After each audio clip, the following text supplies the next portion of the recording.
नमस्कार, आप सभी का एक बार फिर से स्वागत है अपनी इस ऑनलाइन क्लासेस में।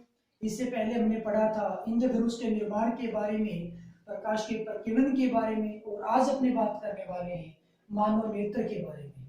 तो सबसे पहले अपने समझेंगे कि मानव नेत्र की संरचना किस प्रकार की होती है। जो मानव नेत्र होता है वो एक प्राकृतिक प्रकाशिकीय उपकरण होता है जो कि प्रकृति के द्वारा प्रदान होता है। और बात कर लेते हैं इस प्राकृतिक प्रकाश के उपकरण या मानव नेत्र की संरचना की। तो इसकी संरचना में एक मानव नेत्र का बाहरी गोलाकार आवरण होता है। इस गोलाकार आवरण को दृष्टि पटल कहते हैं।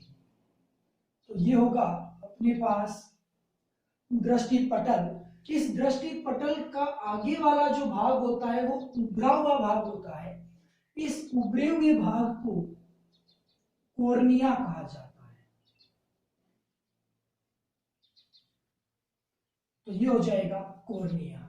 इस कॉर्निया के ठीक पीछे मांसपेशियों से निर्मित एक पतली झिल्ली होती है जो कि यहां इस प्रकार से व्यवस्थित होती है।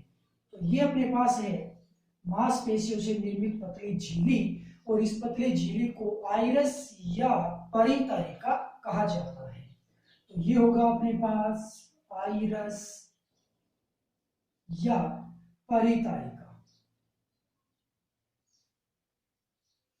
आइरस या परितारिका के मध्य में एक छिद्र होता है जिसे पुतली कहा जाता है। तो ये अपने पास हो जाएगा पुतली।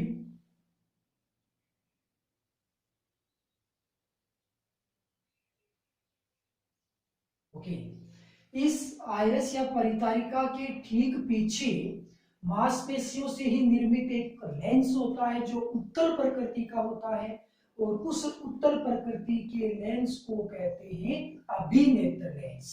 तो यहां पे एक उत्तल प्रकृति का लेंस होगा जिसे हम अभिनेत्र लेंस कहने वाले हैं।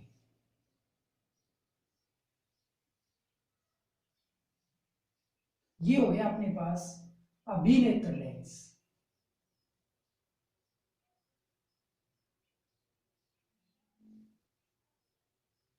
जो कि उत्तल लेंस की भांति व्यवहार करेगा। यह जो अभिनेत्र लेंस है वो जबड़े नुमा संरचना वाली पक्षमाभी पेशियों के मध्य संयोजित रहता है। मतलब इसमें ऐसी कुछ संरचना होती है जबड़े नुमा संरचना, और उनके मध्य जो उत्तल लेंस होता है वो फिक्स रहता है, और वो जबड़े नुमा संरचना जो होती है वो होती है पक्षमाभी पेशियां। तो इस प्रकार से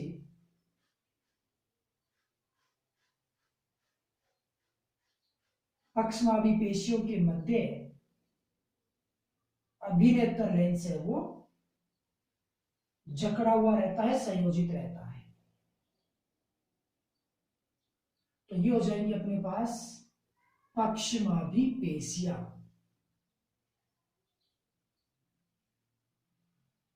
इन पक्षमाभी पेशियों का एक अन्य नाम और भी होता है जिस नाम से एग्जाम में क्वेश्चन पूछा जा सकता है, और पक्षमाभी पेशियों का दूसरा नाम होता है सिलियरी पेशी। सिलियरी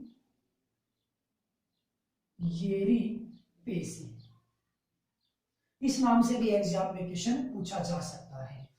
तो यहाँ जो अभिनेत्र लेंस होगा वो पक्षमाभी पेशियों के मध्य संयोजित होगा, जकड़ा हुआ रहेगा। इस अभिनेत्र लेंस और कॉर्निया जो कि उभरा हुआ भाग है, अभिनेत्र लेंस और कॉर्निया के मध्य एक द्रव बना रहेगा। उस द्रव को कहते हैं नेत्रोद। इस अभिनेत्र लेंस के ठीक पीछे नेत्र के दूसरे साइड में एक ऐसा भाग होता है जिस पर प्रतिबिंब का निर्माण होता है, और उसको कहते हैं रेटिना। तो यहां पे होगा रेटिना जिस पे प्रतिबिंब बनेगा, और रेटिना तथा अभिनेत्र लेंस के मध्य एक और अन्य द्रव भरा हुआ होगा। उस द्रव को कहते हैं काचाम द्रव। तो यहां इस अभिनेत्र लेंस और रेटिना के मध्य जो कंप्लीट भाग में जो द्रव भरा होता है उस द्रव को कहते हैं काचाम द्रव। कुल मिलाकर के मानव नेत्र में दो प्रकार के द्रव होते हैं, एक तो होता है कॉर्निया और अभिनेत्र लेंस के मध्य जो कि नेत्रोद कहलाता है, जबकि दूसरा द्रव होता है अभिनेत्र लेंस और रेटिना के मध्य जो कि काचाम द्रव कहलाता है। रेटिना पर जो भी प्रतिबिंब बनता है वो प्रतिबिंब उल्टे होते हैं, वास्तविक होते हैं, और इन प्रतिबिंबों के संकेत मस्तिष्क तक पहुंचाने के लिए यहां पे लगी होती है दृक् तंत्रिकाएं। तो यहां होगा दृक् तंत्रिकाएं। ओके,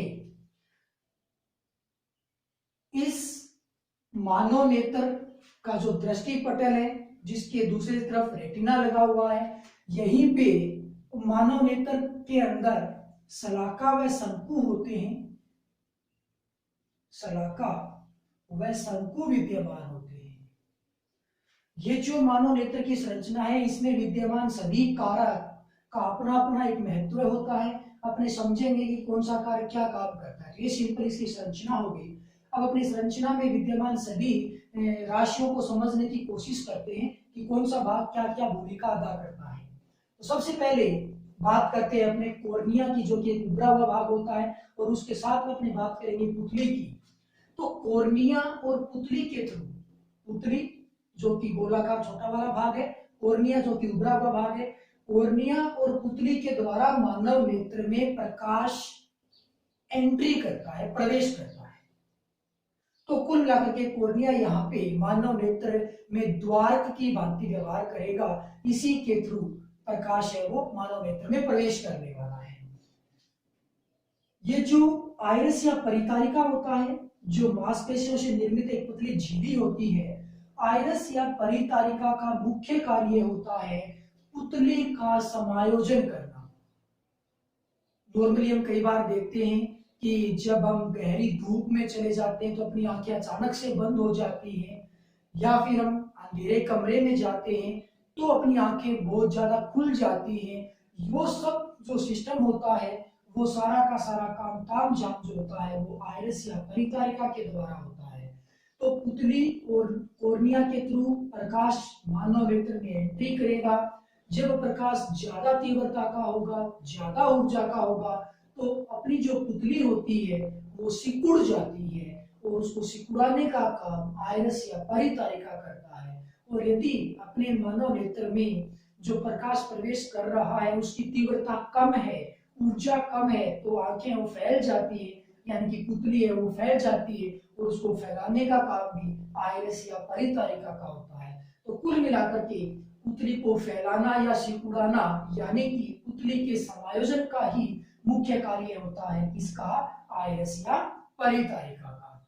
अब इसके पीछे जो अभिनेत्र लेंस लगा हुआ है, अभिनेत्र लेंस का मुख्य कार्य होता है रेटिना पर प्रतिबिंब का निर्माण करना, रेटिना पर प्रतिबिंब को फोकसित करना। और ये उत्तर प्रकृति का लेंस होता है, अतः उत्तर प्रकृति के लेंस के कारण रेटिना पर बनने वाले प्रतिबिंब हमेशा उल्टे और वास्तविक होते हैं। जी हाँ, एक इंटरेस्टिंग पॉइंट है यहाँ पे कि अभिनेत्र लेंस के द्वारा जो भी प्रतिबिंब बनेगा रेटिना पे वो हमेशा वास्तविक व उल्टा होगा। लेकिन हमें तो वस्तु सीधी दिखाई देती है, तो उसको भी अपने जानेंगे कि ऐसा क्यों होता है। तो यहाँ पे अभिनेत्र लेंस ने क्या किया, प्रतिबिंब बनाया, रेटिना पे फोकसित कर दिया प्रतिबिंब को। इस अभिनेत्र लेंस को व्यवस्थित किया जाता है पक्षनाभि पेशियों के मध्य, और पक्षनाभि पेशियां जो कि सिलियरी पेशी कहलाती हैं, इनका मुख्य कार्य होता है अभिनेत्र लेंस की फोकस दूरी को समायोजित करना। मतलब कि कई बार बहुत ज्यादा दूरी पे वस्तु होती है या बहुत ज्यादा नजदीक कोई वस्तु होती है, तो दोनों ही वस्तुओं को देखने के लिए हमें अपनी आंखों को समायोजित करना पड़ता है, और कुल मिलाकर के दोनों ही वस्तुओं का प्रतिबिंब ठिकाने पे बनाने के लिए, रेटिना पे बनाने के लिए इस अभिनेत्र लेंस की फोकस दूरी है वो समायोजित की जाती है।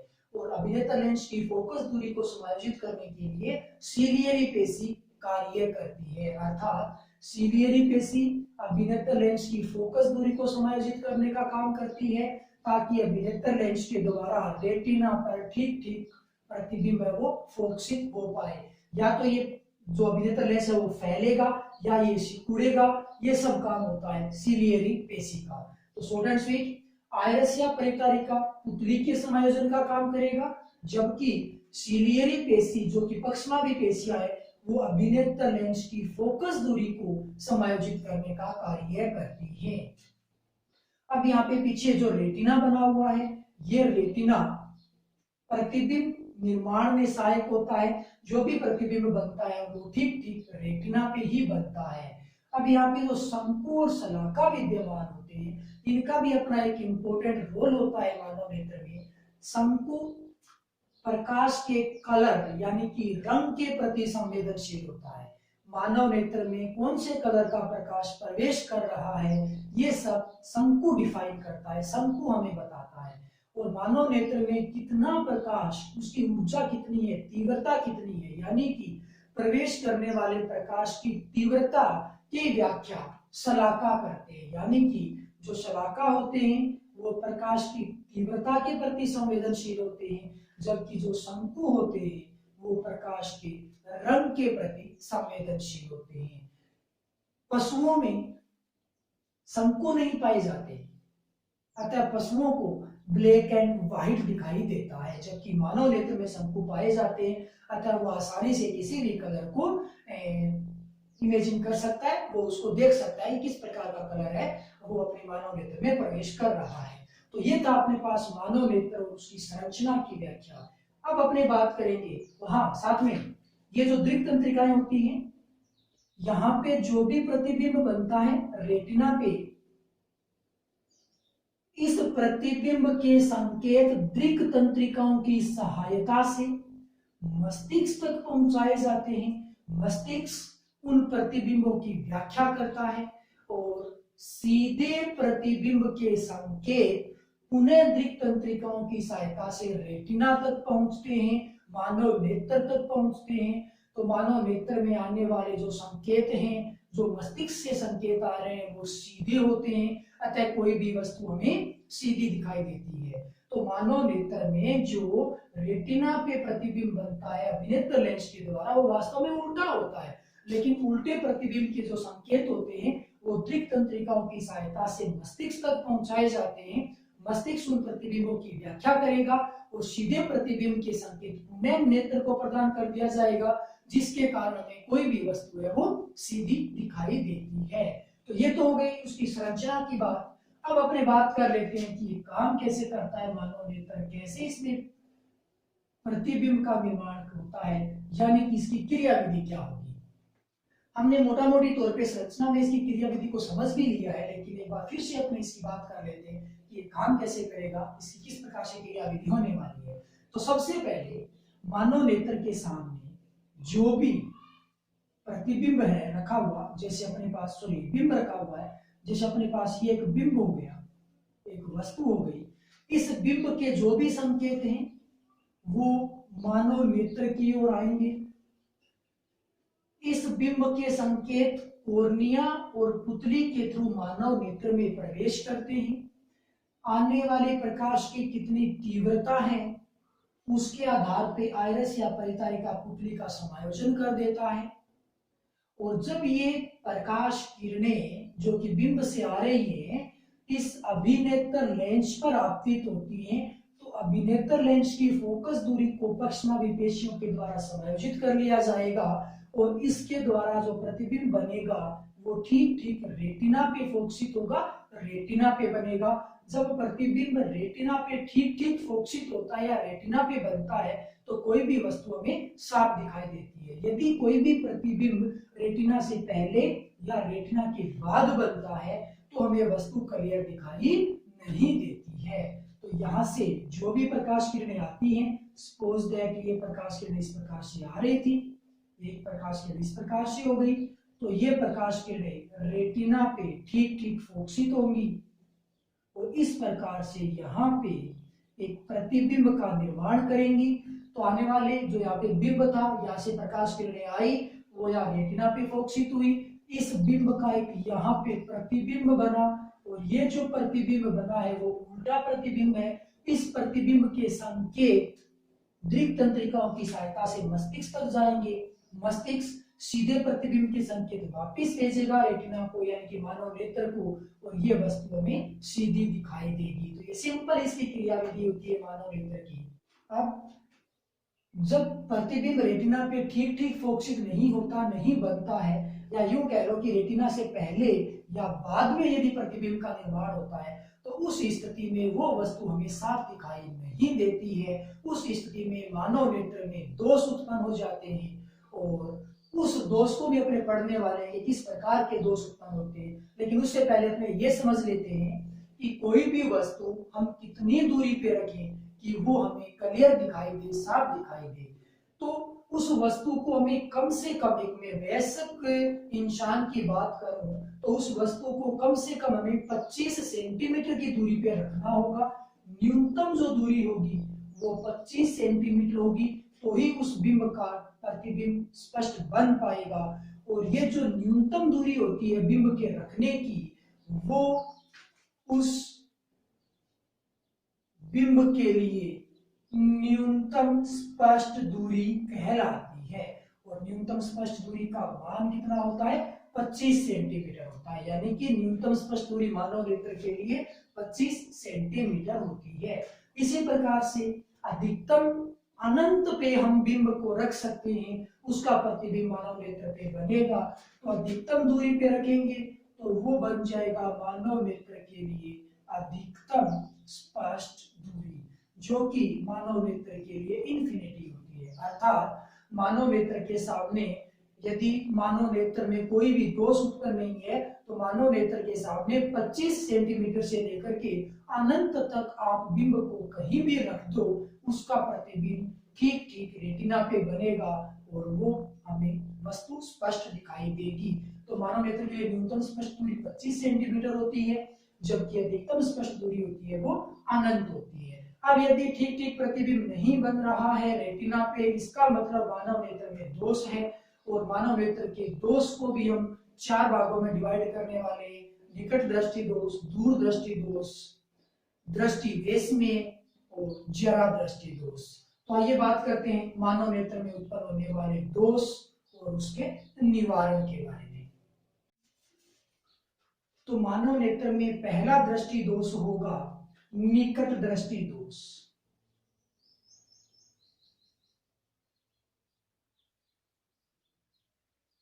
जिसे मायोपिया भी कहा जाता है।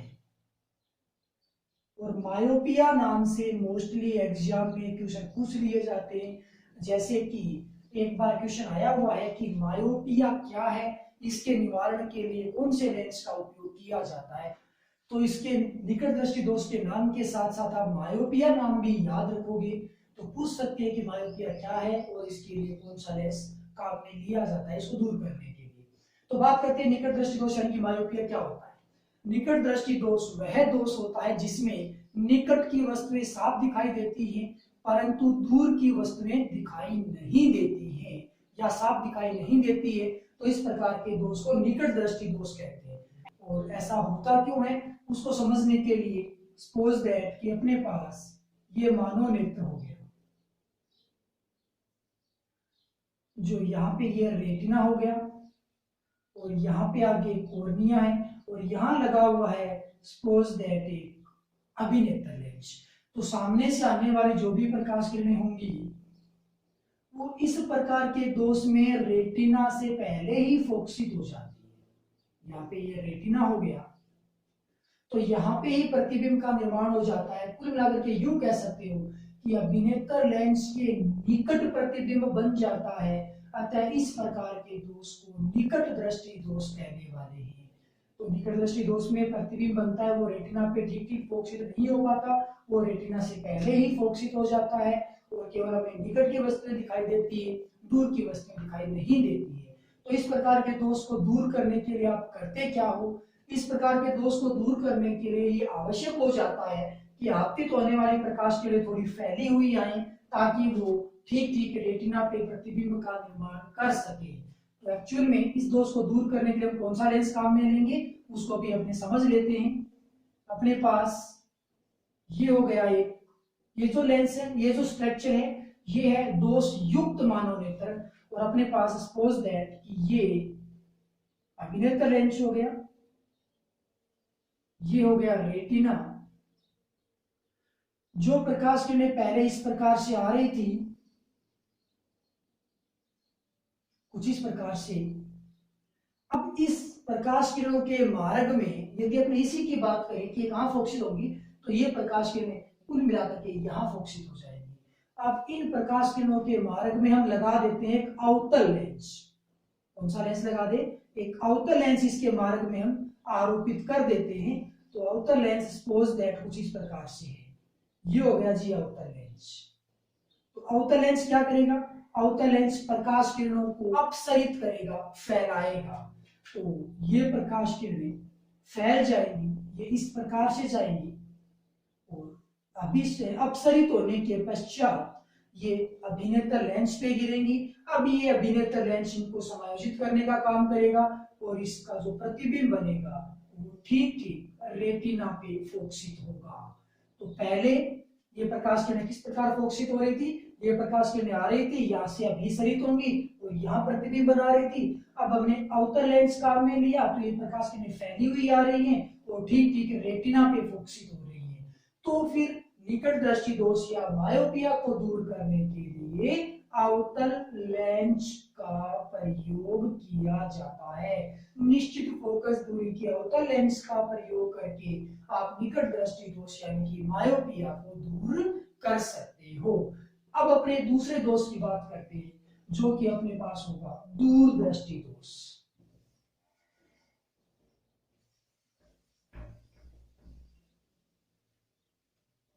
दूरदृष्टि दोष में एक्चुअली क्या होगा?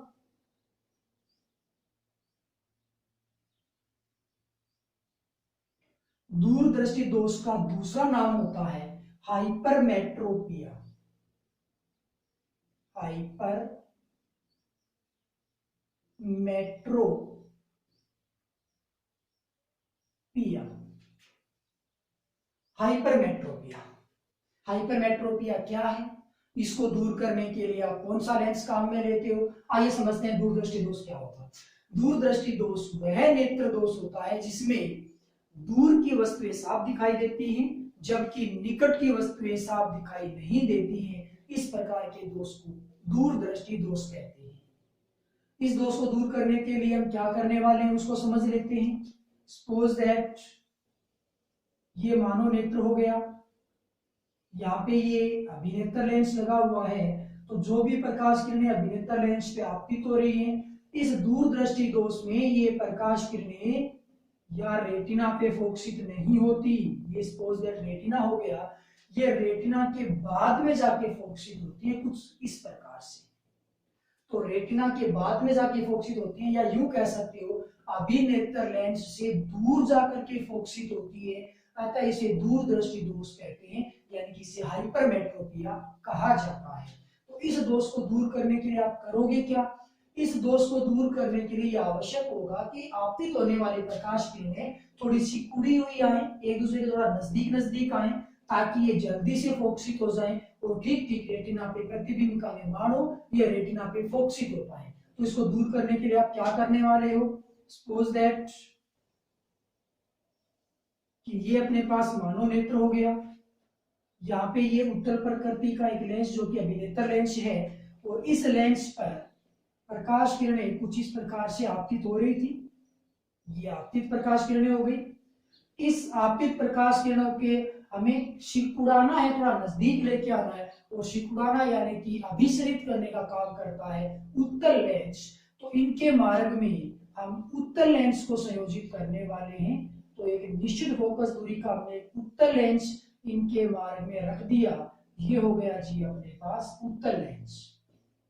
तो ये प्रकाश किरणें उत्तल लेंस से आगे जब अपवर्तित होंगी तो ये हल्की सी अभिसरित होंगी, और अभिसरित होने के पश्चात ये पुनः अभिनेत्र लेंस से पुनः अभिसरित होंगी, और ये प्रकाश किरणें ठीक ठीक इस प्रकार से और यहाँ इस पॉइंट यानी कि रेटिना पर प्रतिबिंब का निर्माण करने वाली है। तो ये अपने पास एक उत्तल लेंस है और ये अपना अभिनेत्र लेंस हो गया। तो फिर दूरदृष्टि दोष को दूर करने के लिए हम एक निश्चित फोकस दूरी के उत्तल लेंस का उपयोग करते हैं, ताकि प्रतिबिंब है वो ठीक ठीक रेटिना पे फोकसित हो पाए। अतः हाइपरमेट्रोपिया को दूर करने के लिए निश्चित फोकस दूरी के उत्तल लेंस का उपयोग किया जाता है। तीसरा अपने बात करते हैं जरा दृष्टि दोष की। ये जरा दृष्टि दोष क्या होता है?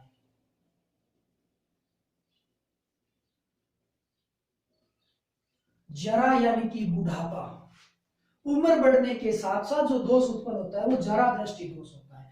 उम्र बढ़ने के साथ साथ एक्चुअल में क्या होता है कि मानव नेत्र में जो भी मांसपेशियां होती हैं वो थोड़ी लचीलापन आ जाता है, उसमें वो लचीली हो जाती है।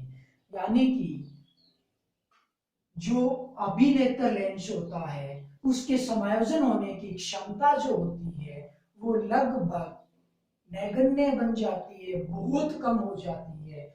और इस मानव नेत्र में लचीलापन आने के कारण इसका जो भी पार्ट होता है, इंटरनल पार्ट होता है, आंतरिक भाग होता है, वो सही ढंग से काम नहीं कर पाता। और उम्र बढ़ने के साथ साथ एक अन्य मानव नेत्र में दोष उत्पन्न हो जाता है, उस दोष को आप जरा दृष्टि दोष कहते हैं। तो जरा दृष्टि दोष में हो सकता है कि निकट दृष्टि दोष उत्पन्न हो जाए, दूर दृष्टि दोष उत्पन्न हो जाए, या ये भी हो सकता है कि दोनों दोष एक साथ उत्पन्न हो जाए। तो उसमें न तो निकट की वस्तुएं साफ दिखाई देती है, न ही दूर की वस्तुएं साफ दिखाई देती है, सब कुछ धुंधलापन नजर आता है।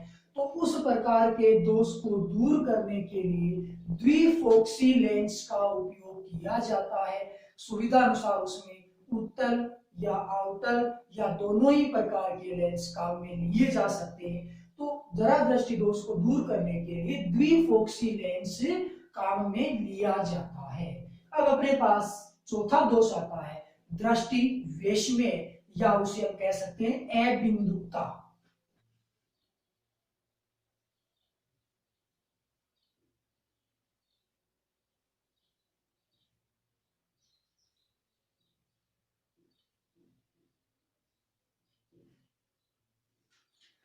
दृष्टि वैषम्य या अबिंदुकता क्या होता है?